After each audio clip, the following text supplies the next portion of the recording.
I'm a marine geologist out at sea. Do not go to these coordinates. Hello, everyone. I'm Dr. Penton, a researcher from LA. I have a PhD in marine geology and a minor in... Jesus, who cares anymore? I'm here with an urgent message. A warning. It's unlikely, but if anyone ever comes across these coordinates, do not go there. I repeat, do not go there. If you find yourself near these coordinates, go back. Do not approach. Do not go near the section of water that has no waves. Yeah, no. A section of the ocean with no waves? That's already a hard no for me. I am currently aboard the RV St. Clair. I'm part of a small crew of scientists who came here to study what we thought was either a geological phenomenon or a consequence of climate alteration. I'm currently on track to leave the section of water designated Hazard Area 1, or A1. We passed by A2 and A3 already. If I don't make it out, if I can't make it, I at least want this to be a log of my experiences. I'm putting this excerpt in whatever forums or social media I can find.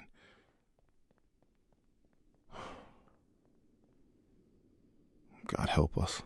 Okay, so he's already writing this like a final message. Great.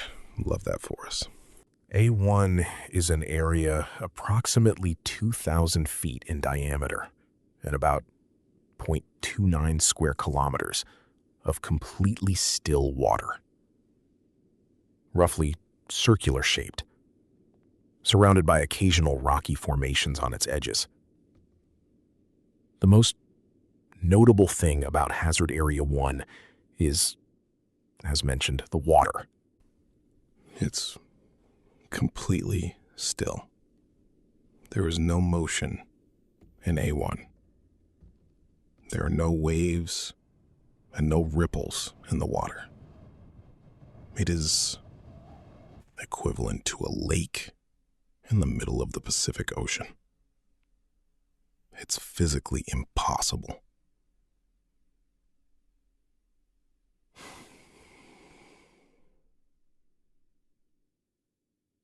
See, that's what gets me. Water is supposed to move, especially in the middle of the freaking ocean. Hazard areas 2 and 3 are also similar. The only difference is that they are smaller in size. Probably only about the size of a football stadium. I don't think I've ever seen or read of anything like this.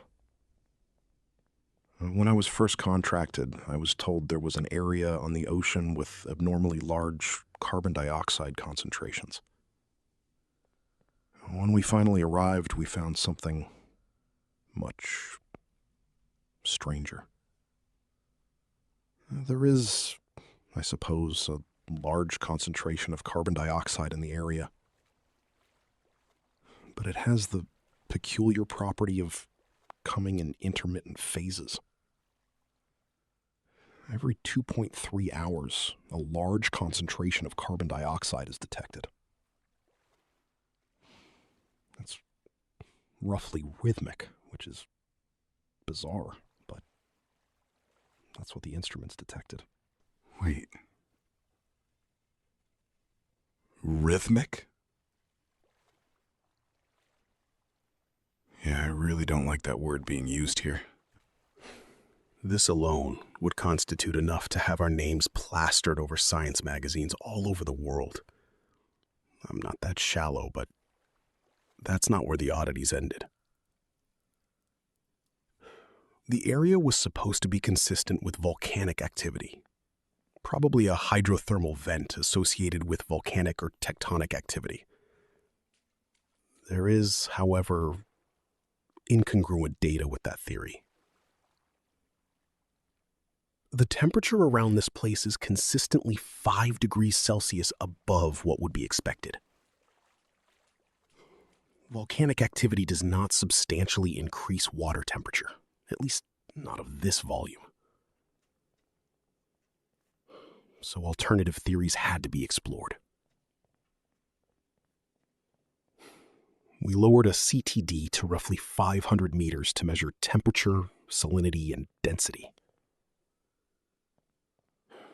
It takes a few days for it to process readings, so we waited. We shouldn't have waited. We should have left. And there it is. A sentence nobody ever wants to hear in a story like this. We were informed by, honestly, several governments at this point of Class F disappearances in this area. Do people remember a thing we used to talk about as kids? The Bermuda Triangle. That's a Class F disappearance.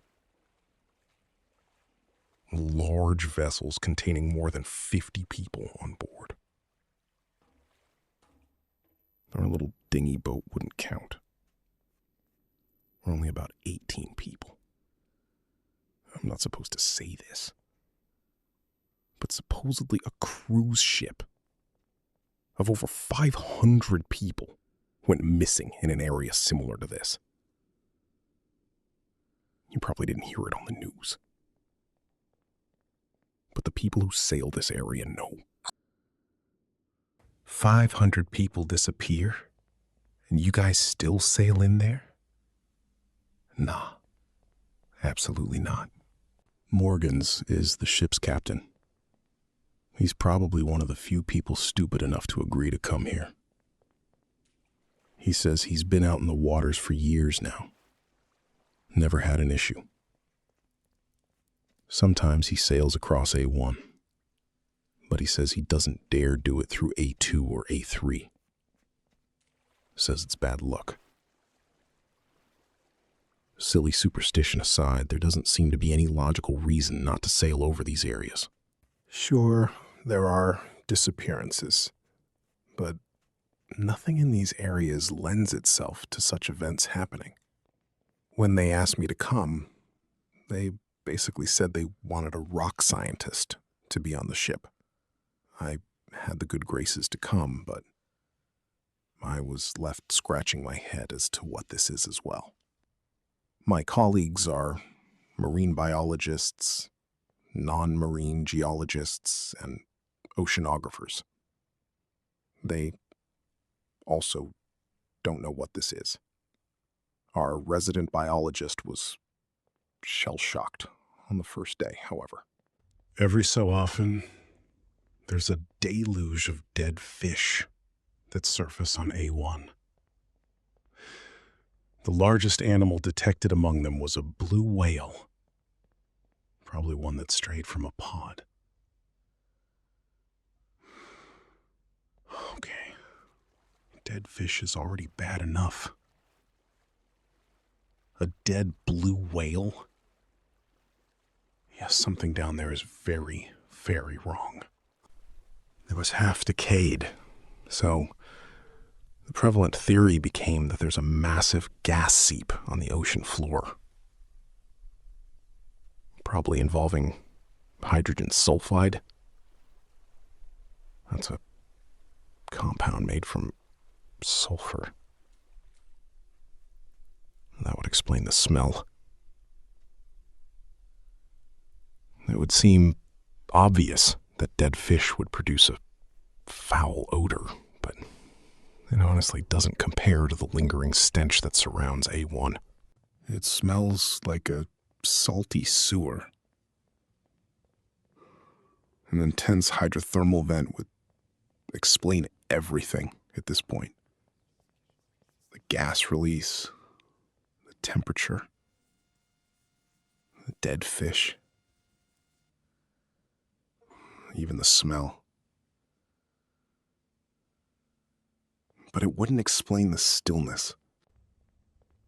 I'm not an oceanographer, so I can't explain why the water is perfectly still. It feels supernatural. It looks like it too. My colleague says you would need a hyper-specific set of ocean currents to achieve this level of stillness. Something that doesn't exist anywhere in the world. I add to that with this level of volcanic activity, it makes it doubly impossible. Underwater volcanoes change currents. If this really is a volcano or some vent making a perfect balance of currents so the water is perfectly still, then what are the odds? How is that possible? And moreover, it doesn't explain another property of A1. It's moving. I'm sorry. What do you mean the whole area is moving? 50 meters per month. Still congruent with a hydrothermal vent or volcano, I suppose. They move in the sense they can dislocate over time with changes in the ocean floor. My more humorous colleagues suggested it's a massive spaceship underwater. Possibly an entire city, creating stillness for the preservation of stable life. Honestly, at this point, I'm not even ready to rule out the spaceship. My other less humorous colleague, the marine biologist, Dr. Monroe, suggested it's large-scale pollution. That, to me, feels more plausible. Pollution, I suppose, ends up being a generic term to describe anything man-made that could be down there. Anything from illegal dumping operations to an entire ship graveyard. All of these theories have holes in them. So we bicker about what it actually is. Each of my coworkers seems to come up with theories that are congruent with their own fields. I guess it makes sense. But we were all wrong. Yeah. That sentence usually means we're about to find out something horrible. A few days ago, we were standing in the middle of A1. The CTD was 5 hours off giving us readings, so we parked the ship there and waited. One massive object came to the surface of the water and honestly scared us. It was an animal, a species of shark, a dead one.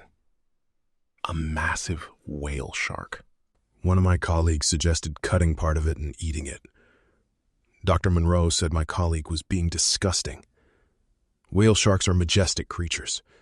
Eating them would be cruel and inhumane. My other colleague retorted that in Indonesia, they said the best fish to eat are predators. He tried some of their sharks there and said he loved them. Dr. Monroe quickly explained that whale sharks aren't predators, but filter feeders. They don't hunt. They just open their mouths and swim. Whatever gets in their mouth, they eat. My other colleague responds with, "So they're bottom feeders?" I'm sorry, but why are we discussing dinner right now? You're sitting in freakishly still, sulfur-smelling water surrounded by dead animals. Maybe eat the canned food. I'm personally not interested in eating anything that's half dead in these waters. I doubt I could get the taste of sulfur and rot out of my mouth for weeks. Oh, stick to the canned food we have. I've worked closely with my colleagues over the last few weeks to understand what A1 actually is. We came to the conclusion that A1 is a hydrothermal vent on the ocean floor that exhales such a high concentration of methane and sulfur compounds that it produces a toxic zone for large wildlife that swims in the perimeter. It's an ecological dead zone, demarcated by protruding rocks near its edges and a characteristic smell created by the aforementioned gas release. As for the still water, we only came to one result. Inconclusive. It's as good as it gets. And after the density readings, we would probably set sail and head back home. I remember having a conversation the day before we discovered the readings. We were out of ideas, so I talked to the captain. "What do you think it is?" I asked. "What it is?" he responded. "Yes." "Well, it's not some joke like your friends are making it out to be." He was referring to my colleagues. Some of them asked the captain to pull up some of the dead fish for research or for a meal. "Yes, sorry about that," I apologized. "The sea's not a playground, laddie." "I understand." And honestly, the captain might be the smartest person on this entire boat. I ask Morgans what he thinks it is again. "I don't know," he replies. "Figures." But if it's not moving, it's wrong. Nothing stands still on sea, especially the water. Okay, that is actually creepy as hell. Nothing stands still on the sea.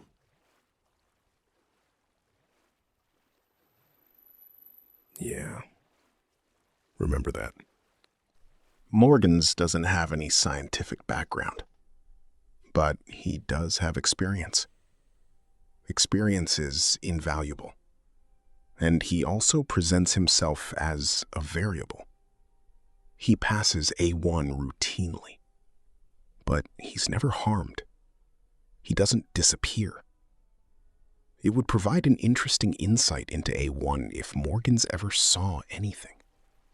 Something to explain the disappearances. But there's nothing. He passes along with his small boat every month, and nothing happens. I doubt he's hiding anything. But an occasional explosion of gas could explain the boat disappearances. Gas doesn't explode naturally at sea, however. Was this some massive man-made structure? I was about to give up when the density reports began to glare on my computer. When I got back the density report, I paused. I sprinted out of the cabin and went to look out to sea. We were still deep in the middle of A1. I think the captain had never seen me like this. I'm only a marine geologist, but even I understand readings outside my field. These aren't readings consistent with the ocean floor, or just water. This level of density can only mean one thing. Okay, now I need to know what that one thing is. It all clicked in place, and I finally understood. I told the captain, and we began to speed off out of A1, never thinking of going through A2 or A3. I think I almost threw up, while Captain Morgan's face was just pure white. It wasn't a geological site we were studying. Nope. No, I really don't like where this is going. I'm writing this as I'm passing the rocks near the end of A1. I can see the end and the start of the normal ocean. I reiterate this to all who read this. Do not go to these coordinates. Do not go anywhere matching the descriptions of A1, A2, or A3. We almost passed the rocks and left. I can see them clearly now. I'm such an idiot. Why couldn't I tell before? We're lucky we're even alive. Those aren't rocks. They're teeth. Oh, hell no. So, they weren't studying a section of the ocean. They were inside the mouth of something absolutely massive. And wait, A1 was moving. Yeah. I'm never looking at calm water the same way again.